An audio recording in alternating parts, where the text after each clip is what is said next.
You guys will not believe how many takes this is taking. Hopefully it creates a good video because of it. So this is in response to a documentary done on Netflix called You Are What You Eat, the twin study. And one thing I will point out is that they kind of present it as a novel study, and it's not. Generally speaking, twin studies are the preferred method of studies, especially when we're trying to rule out the genetic factors and try to make sure that we have really unbiased results. The thing is that when we're looking at a study, again, we don't really want to put a whole lot of weight on any one individual study. Like this, I meant to say, this is a follow-up to a previous video that I did on judging the information that we were getting.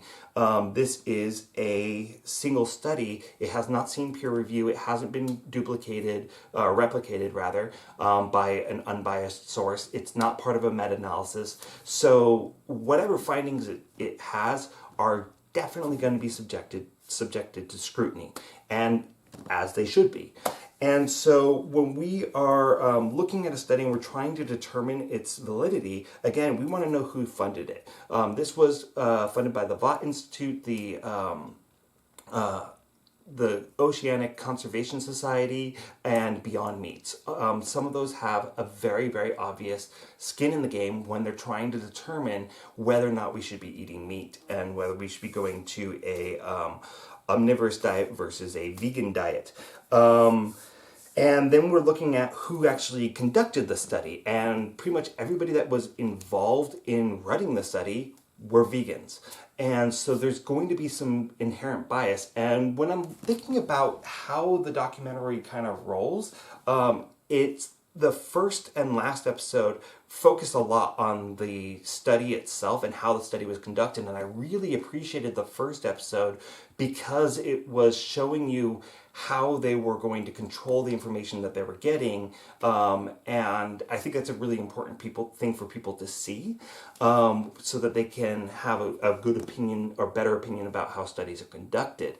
And then when we saw the results, it kind of undermined that a little bit because they didn't show us all the results. They didn't show us in a consistent way what were the grand results of the study, especially when it came to the exercise and the body change factors, the fitness related factors. They showed us just the 8 subjects that were, and they kind of rushed through it a little bit, that were involved in the documentary, but not all 22, the composite of all 22 that did the study. So, kind of questionable results there, and they kind of seem to cherry pick which results they actually presented in the documentary.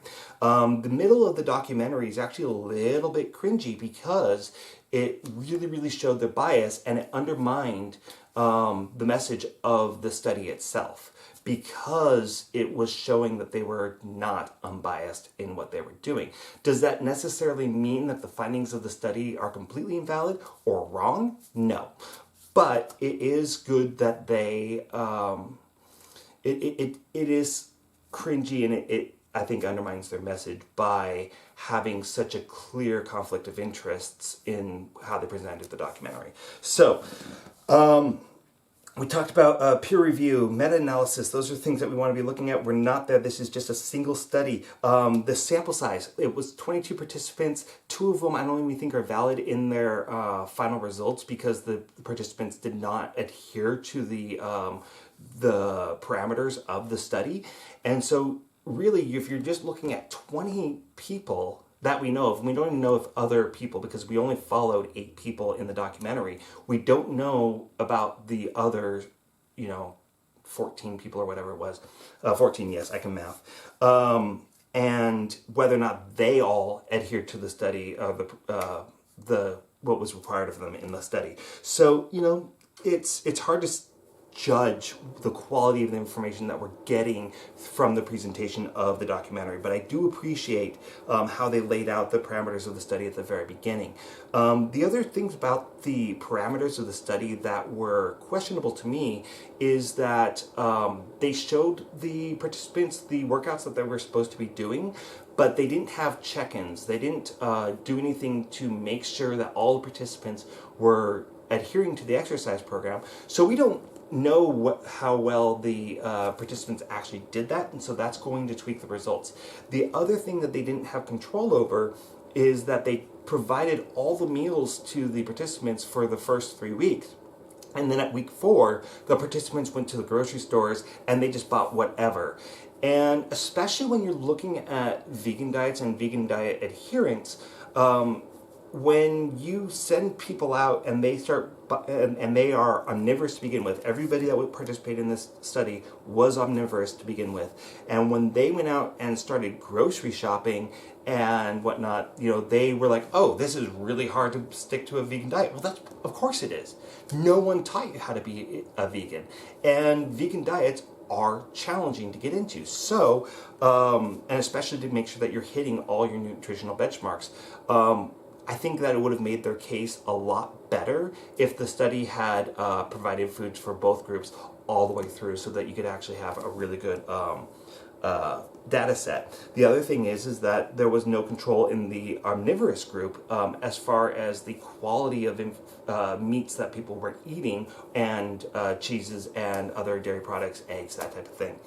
So one point that I would kind of like to point out is that, you know, some studies have actually shown that you get better omega fats from eggs that come from open pasture chickens that were not in cages, that were not in close quarters, are less subject to disease, are happier chickens. They produce better, healthier quality eggs than ones that just come from a chicken to chicken. They live on shelves, or they're just in one giant barn and they're clawing all over each other trying to survive. Environment. So you are actually going to see a much lower quality product coming out of those chickens. So I don't know, they didn't actually specify that, you know, we are getting, you know, open pasture chickens that we are using for your chicken meat. We are using they actually brought up, there was a farmer that they use that raises his cattle, where he will take it from one pasture to another pasture to another pasture, so that the cows have a very diverse amount of feed. But we don't know if that was the beef that the people in the study were eating, and we actually can probably guess that it wasn't for the latter half of the study, because they were buying their own meat at that point. So, you know, if you are eating an animal that has had a stressful, high disease probability life, where you're giving them antibiotics, you're doing all these things to prevent diseases because these animals are growing up in unsanitary conditions, then you're going to have a lower quality meat that's going to have a much harder impact on your body when you eat those meats. So there was no control over that. So we're not saying, you know, is it vegan versus omnivorous? We're really talking, is this vegan, you know, very, very clean vegan versus anything goes kind of omnivorous diets. And we even saw that with some of the participants, where they are having barbecue, they're having hot dogs, they're having hamburgers and that type of thing. And so the quality of the meat products that the omnivorous people were eating was kind of subject. And so we can actually expect, of course, they're going to have a lower quality results than the people that were being fed the purely vegan diet. And so, again, there was no enforcement of the exercise plan, so not everybody was exercising the way that they should have been. Questionable funding, we had a clear conflict of interests based on what data was shown. They misrepresented some facts. So part of the documentary was saying that that methane from animals contributes about 30 some odd percent to overall climate change. Actually, that number is 14%.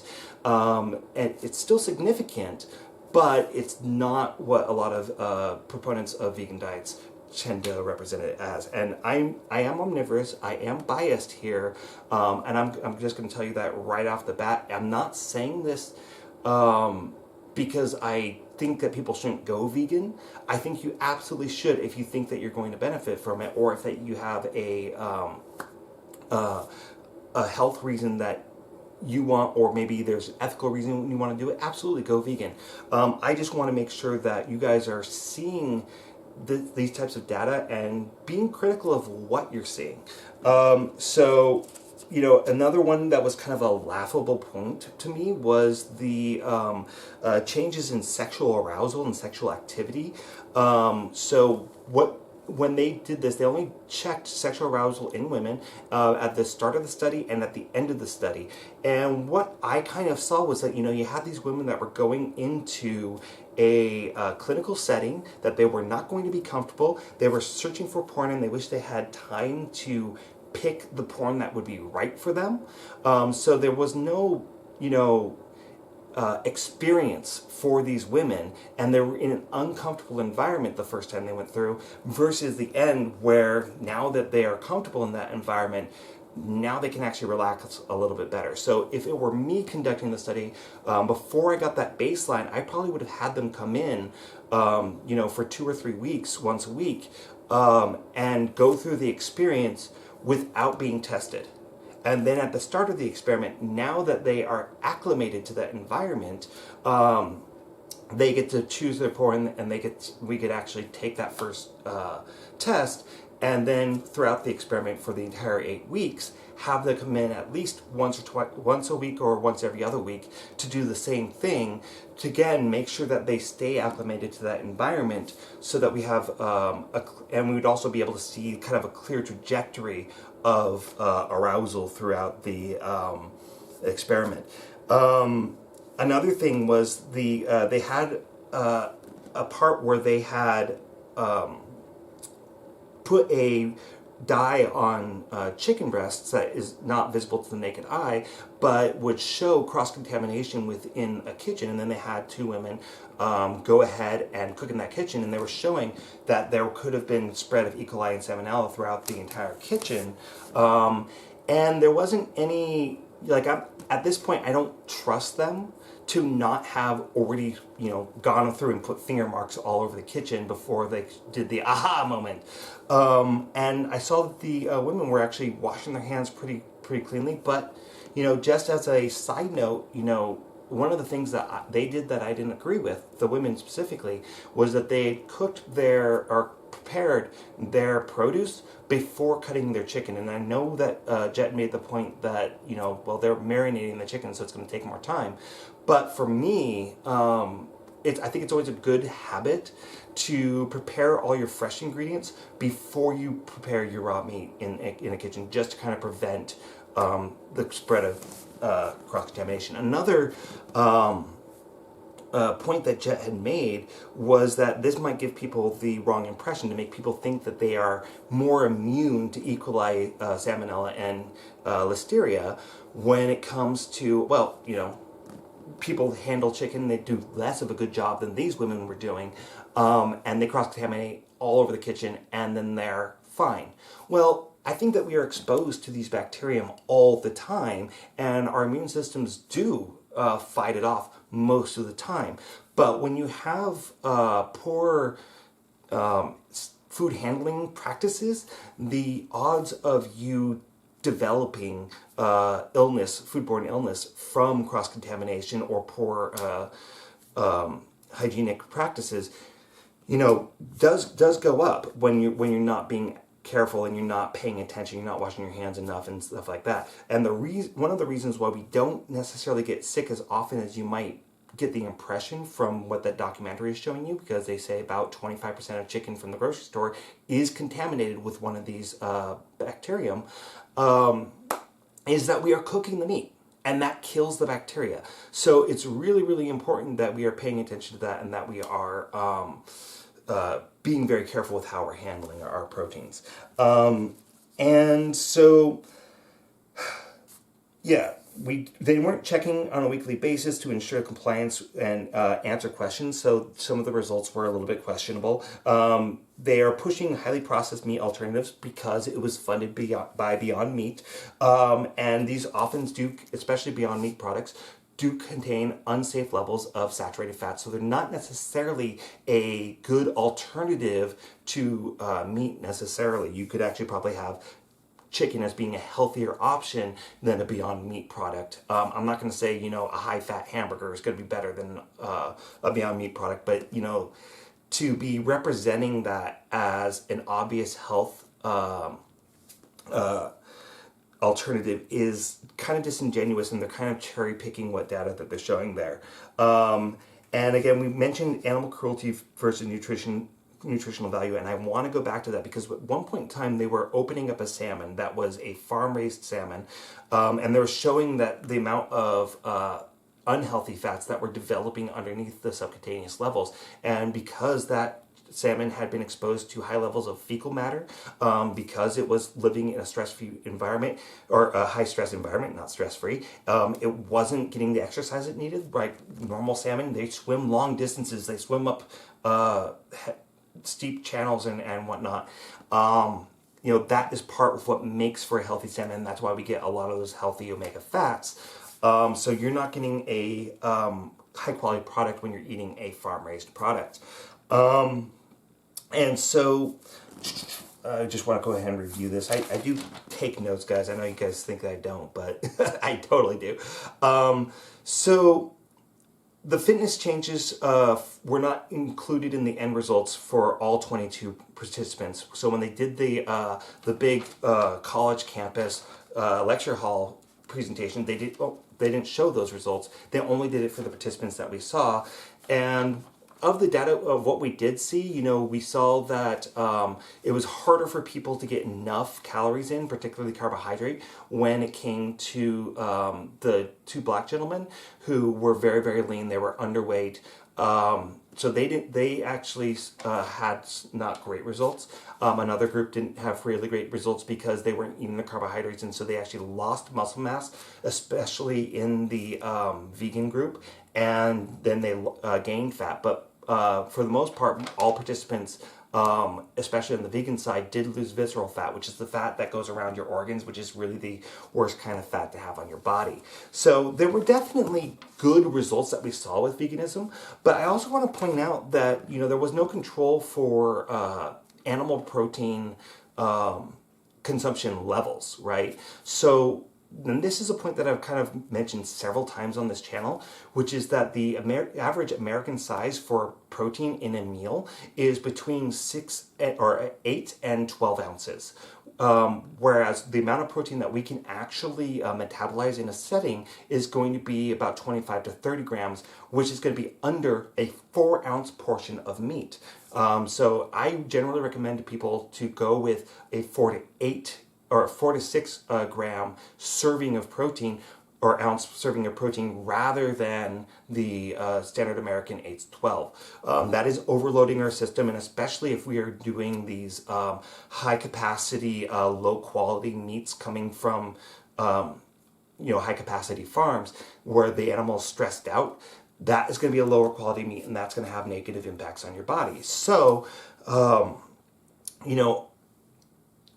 the fact that they didn't have those controls, or at least did not make them very well known in this study, does make the results kind of questionable. And especially since so much of it was anti-meat propaganda, the way that they presented things, it was kind of cringy. But I do recommend that you guys watch the documentary, at least to get an idea of the scientific method, and also to get a very good perspective on, okay, why we can't just look at any brand new study that comes out and say, okay, this study found this, so therefore this is a fact. That is not how science works.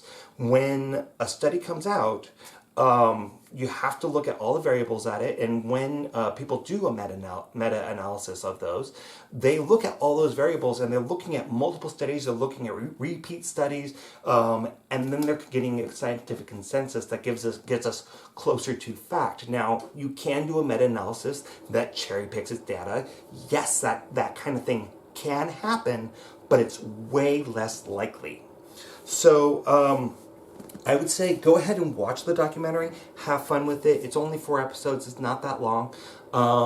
There are good points to be made, but also approach it with a very, very critical attitude. So that's what I gotta say on it, guys. Thank you guys for watching. You guys have a lovely evening.